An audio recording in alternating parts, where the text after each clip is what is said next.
Hello നമസ്കാരം, രഞ്ജിത്ത്. ഇന്ന് കാലത്ത് ഓൺട്രപ്രണേഴ്സ് ഫേസ് ചെയ്യുന്ന ഏറ്റവും വലിയ പ്രശ്നങ്ങളിലൊന്ന് തീർച്ചയായിട്ടും എംപ്ലോയീസിനെ പിടിച്ചു നിർത്തുക എന്നുള്ളതാണ്. എംപ്ലോയീസ് കൂടെ നിൽക്കുന്നില്ല, ഭയങ്കരമായിട്ടുള്ള അട്രീഷൻ റേറ്റ് ഉണ്ടാകുന്നു എന്നുള്ളതൊക്കെയാണ് സ്ഥിരമായി കേൾക്കുന്ന ഒരു സംഭവമാണ്. അപ്പോൾ അതിനുവേണ്ടി നമ്മളൊരു ഡിപ്പാർട്ട്മെൻറ്റ് തന്നെ ഉണ്ടാക്കിയിട്ടുണ്ട്. അതിൻ്റെ പേര് റൈറ്റ് ചോയ്സ് എന്നാണ്. റൈറ്റ് ചോയ്സിൽ ആക്ച്വലി നമ്മൾ നല്ല എംപ്ലോയീസിനെ സെലക്ട് ചെയ്ത് കൊടുക്കാൻ സഹായിക്കുന്നുണ്ട് ആസ് എ റിക്രൂട്ട്മെൻറ്റ് കൺസൾട്ടൻ്റ് എന്നുള്ള രീതിയിൽ. പക്ഷേ റിക്രൂട്ട് ചെയ്തുകൊണ്ട് മാത്രം കാര്യമില്ല, അവരെ നിങ്ങൾ ഒപ്പം നിർത്തുകയും വേണം. പലപ്പോഴും നമ്മൾ ഫേസ് ചെയ്യുന്ന ഒരു വലിയ പ്രശ്നം അതാണ്. നല്ല ആളുകളെ റിക്രൂട്ട് ചെയ്ത് കൊടുക്കുമ്പോൾ പലപ്പോഴും കേരളത്തിലുള്ള പല കമ്പനീസിനും, particularly small and medium level ഓൺട്രപ്രണേഴ്സിന് അവരെ മെയിൻറ്റെയിൻ ചെയ്യാൻ സാധിക്കുന്നില്ല. എന്തൊക്കെ പ്രധാനപ്പെട്ട 6 കാര്യങ്ങൾ ശ്രദ്ധിച്ചാലാണ് എംപ്ലോയീസ് എപ്പോഴും കൂടെ നിൽക്കുക എന്ന് നോക്കാം. ഏറ്റവും ആദ്യത്തെ കാര്യം ക്ലാരിറ്റി ആൻഡ് പേർപ്പസ് അറ്റ് വർക്കാണ്. അതായത് അവരുടെ ജോലിയെക്കുറിച്ച് അവർക്ക് നല്ലൊരു ക്ലാരിറ്റി ഉണ്ടാവണം. എന്തിനു വേണ്ടിയാണ് അവർ ഈ ജോലി ചെയ്യുന്നത് എന്നുള്ളതിനെക്കുറിച്ച് ധാരണ ഉണ്ടാവണം. ഇത് വളരെ പ്രധാനമാണ്. ഇപ്പം കേൾക്കുമ്പോൾ പെട്ടെന്ന് ബാലിശമാണെന്ന് തോന്നാമെങ്കിലും നമ്മൾ എന്ത് ജോലി ചെയ്യുന്നു അല്ലെങ്കിൽ എന്തിനു വേണ്ടി ഇത് ചെയ്യുന്നത് എന്നുള്ളതിനെക്കുറിച്ച് ധാരണ ഉണ്ടെങ്കിൽ മാത്രമേ നമുക്കത് ഇൻവോൾവ് ചെയ്ത് വളരെ സിൻസിയറിറ്റിയോട് കൂടി നമുക്ക് ചെയ്യാൻ പറ്റുള്ളൂ. അപ്പോൾ ഇതില്ലാത്തത് കൊണ്ടാണ് പല ആളുകളും ഇത് പകുതിക്ക് വെച്ച് നിർത്തുന്നത്, അല്ലെങ്കിൽ ഒരു കൺഫ്യൂഷൻ വരുന്നത്, അവർക്കൊരു കംപ്ലീറ്റ്നെസ് ഫീൽ ചെയ്യാത്തത്.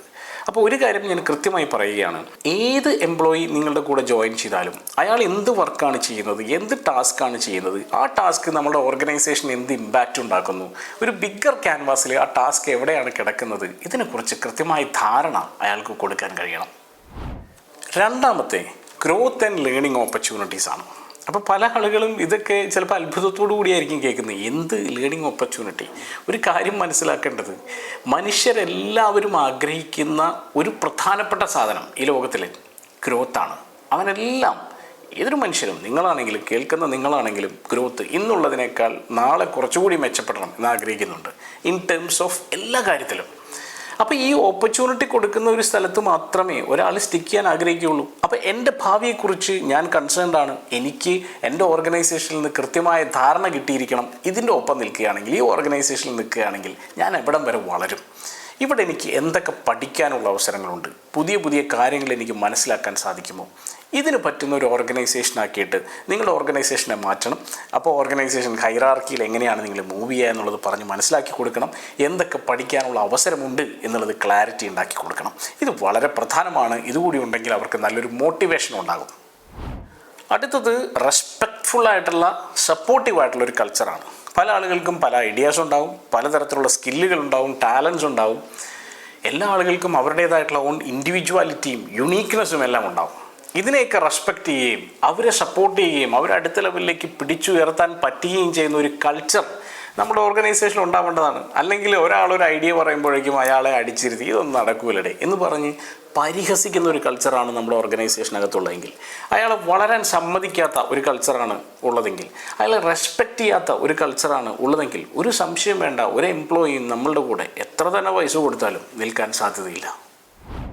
നാലാമത്തേത് റെക്കഗ്നിഷൻ ആൻഡ് അപ്രീഷിയേഷനാണ്. റെക്കഗ്നിഷൻ എന്ന് പറഞ്ഞാൽ എന്താ? എന്തെങ്കിലും ഒരു കാര്യമൊക്കെ ചെയ്തു കഴിഞ്ഞാൽ അവനെ റെക്കഗ്നൈസ് ചെയ്യുക. യെസ്, നീ ചെയ്തിട്ടുണ്ട്, വണ്ടർഫുൾ ആയിട്ടുണ്ട്. അപ്രീഷിയേഷൻ, ആ അപ്രീഷിയേഷൻ പറ്റുവാണെങ്കിൽ ഒരു റിവാർഡിൻ്റെ രൂപത്തിലോ ഈവൺ ഒരു വാക്കിൻ്റെ രൂപത്തിലോ തോളത്തുള്ള ഒരു തട്ടിൻ്റെ രൂപത്തിലോ എങ്കിലും നമ്മൾ കൊടുക്കാൻ ബാധ്യസ്ഥനാണ്. എല്ലാ ആളുകളും ലോകത്തിൽ ആഗ്രഹിക്കുന്ന സാധനമാണ് അപ്രീഷിയേഷൻ. നമ്മളൊരു നല്ല കാര്യം ചെയ്താൽ നമ്മളോട് പറയുകയാണ്, ഒരാൾ വന്നിട്ട് പറയാണ് സൂപ്പറായിരുന്നു കേട്ടോ, നിങ്ങളാണിത് ഏറ്റവും നന്നായി ചെയ്തിരിക്കുന്നത് എന്ന് വളരെ ജെനുവിനായിട്ട് പറഞ്ഞാൽ എല്ലാത്തിനും ഉപരിയാണത്. നമ്മുടെ സന്തോഷം വേറെ ലെവലിലേക്ക് അങ്ങ് പോകും, അല്ലേ? ഇതൊക്കെ നമുക്ക് അറിയാമായിരുന്നിട്ടും നമ്മളുടെ എംപ്ലോയീസിൻ്റെ അടുത്തോ ടീമിൻ്റെ അടുത്തോ പലപ്പോഴും ഇത്തരത്തിലുള്ള റെക്കഗ്നീഷനും അപ്രീഷിയേഷനും കൊടുക്കുന്നത് കമ്പാരിറ്റീവ്ലി കുറവാണ്. അപ്പോൾ ദയവ് ചെയ്ത് റെക്കഗ്നീഷനും അപ്രീഷിയേഷനും വേണ്ടിയുള്ള ഒരു സെറ്റപ്പ് നിങ്ങളുടെ ഓർഗനൈസേഷനിൽ ഉണ്ടാക്കുക. വളരെ പ്രധാനമാണത് എന്ന് ഞാൻ വീണ്ടും അടിവരയിട്ട് പറയുന്നു. അടുത്തത് 5ാമത്തെ പോയിൻ്റായിട്ടാണ് ഞാൻ പറയുന്നത് സാലറി ഇൻസെൻറ്റീവ്സ് എന്നുള്ളത്. സാലറി എല്ലാവരുടെയും ബേസിക്കായിട്ട് വേണ്ട ഒരു ആവശ്യമാണ്. കാരണം അയാൾക്ക് ജീവിക്കാനായിട്ട് ഒരുപാട് ആവശ്യകതകളുണ്ട്. EMI അടയ്ക്കേണ്ടി വരും, പല ലൈഫ് സ്റ്റൈൽ അപ്ഗ്രേഡ് ചെയ്യുന്നതിന് വേണ്ടി പലതരത്തിലുള്ള ചിലവുകളുണ്ടാവും. ഈ ചിലവുകളെല്ലാം ഭംഗിയായിട്ട് നിറവേറ്റാൻ പറ്റുന്ന സാലറി നമുക്ക് കൊടുക്കാൻ സാധിക്കണം. പ്ലസ് അവൻ്റെ പെർഫോമൻസിനനുസരിച്ച് എനിക്ക് കൂടുതൽ പെർഫോം ചെയ്യാൻ കഴിയുമെങ്കിൽ എനിക്ക് ഇൻസെൻറ്റീവ് കൂടി കിട്ടിയാൽ വളരെ ഭംഗിയാവും. അപ്പോൾ അതുകൊണ്ട് തന്നെ സാലറി പ്ലസ് ഇൻസെൻറ്റീവിൽ നല്ല ക്ലാരിറ്റി ഉണ്ടാകണം. ഒപ്പം പറഞ്ഞ കാര്യം കൃത്യമായി കൊടുക്കുകയും വേണം. ആൻഡ് ഫൈനലി ഒരു വർക്ക് ലൈഫ് ബാലൻസ് ആണ്. പലപ്പോഴും പല ഓർഗനൈസേഷൻസിലും ഭീകരമായ ആളുകളെ പണിയെടുപ്പിക്കുന്നത് ഞാൻ കണ്ടിട്ടുണ്ട്. അപ്പോൾ അത്തരത്തിലൊക്കെ പണിയെടുപ്പിച്ച് കഴിഞ്ഞാൽ ചിലപ്പോൾ ഗത്യന്തരമില്ലാതെ ആരെങ്കിലുമൊക്കെ പണിയെടുത്തു എന്ന് വരാം. അവൻ്റെ ലൈഫിനെ പോലും അഫക്റ്റ് ചെയ്യുന്ന തരത്തിലാണ് അവൻ്റെ വർക്കെങ്കിൽ ഉറപ്പായിട്ടും അതിനോട് പിന്നീട് അവന് മടുപ്പാണ് ഉണ്ടാവുക. അവൻ എല്ലാവരോടും മോശമായിട്ടാണ് അതിനെക്കുറിച്ച് സംസാരിക്കുക. അതുകൊണ്ട് തന്നെ നിങ്ങളുടെ ഓർഗനൈസേഷൻ കൃത്യമായിട്ട് ഒരു വർക്ക് ലൈഫ് ബാലൻസ് കൾച്ചർ ഉണ്ടാക്കണം. കാരണം ലൈഫ് എൻജോയ് ചെയ്യാൻ പറ്റുമെങ്കിൽ മാത്രമേ ഒരാൾക്ക് പ്രൊഡക്റ്റീവായിരിക്കാൻ സാധിക്കുകയുള്ളൂ. അപ്പോൾ അവൻ്റെ പ്രൊഡക്ടിവിറ്റി കൂട്ടാനും വർക്ക് ലൈഫ് ബാലൻസ് വളരെ ഇമ്പോർട്ടൻ്റ് ആണ്. ഈ 6 കാര്യങ്ങൾ ശ്രദ്ധിച്ചാൽ ഞാൻ ഉറപ്പ് തരാം, നിങ്ങളുടെ അട്രീഷൻ വേണമെങ്കിൽ 0 വരെ ആക്കി കുറയ്ക്കാം. അതായത് ഒരു ജീവിതകാലം മുഴുവൻ ഒരു എംപ്ലോയി നിങ്ങളുടെ കൂടെ ഉണ്ടാകുമെന്നുള്ളത് ഉറപ്പിക്കാം. ഇതിനുവേണ്ടി നിങ്ങളുടെ HR പോളിസീസൊക്കെ കൃത്യമായി മെൻഷൻ ചെയ്യേണ്ടതുണ്ട്, കൃത്യമായി റീവർക്ക് ചെയ്യേണ്ടതുണ്ട്, പെർഫോമൻസ് സിസ്റ്റംസ് ഉണ്ടാക്കേണ്ടതുണ്ട്. PPP എന്ന് പറയുന്ന ഒരു പ്രോഗ്രാം, പീക്ക് പെർഫോമൻസ് പ്രോഗ്രാം എന്നുള്ള ഒരു പ്രോഗ്രാം HR ഫോക്കസ് ചെയ്തുകൊണ്ട് നമ്മൾ ചെയ്യുന്നുണ്ട്. അത്തരം നിങ്ങളുടെ എംപ്ലോയീസിൻ്റെ പെർഫോമൻസ് കൂട്ടുകയും അട്രീഷൻ റേറ്റ് കുറയ്ക്കുകയും ഒക്കെ ചെയ്യാൻ പറ്റുന്ന ഒരു പ്രോഗ്രാമാണ്.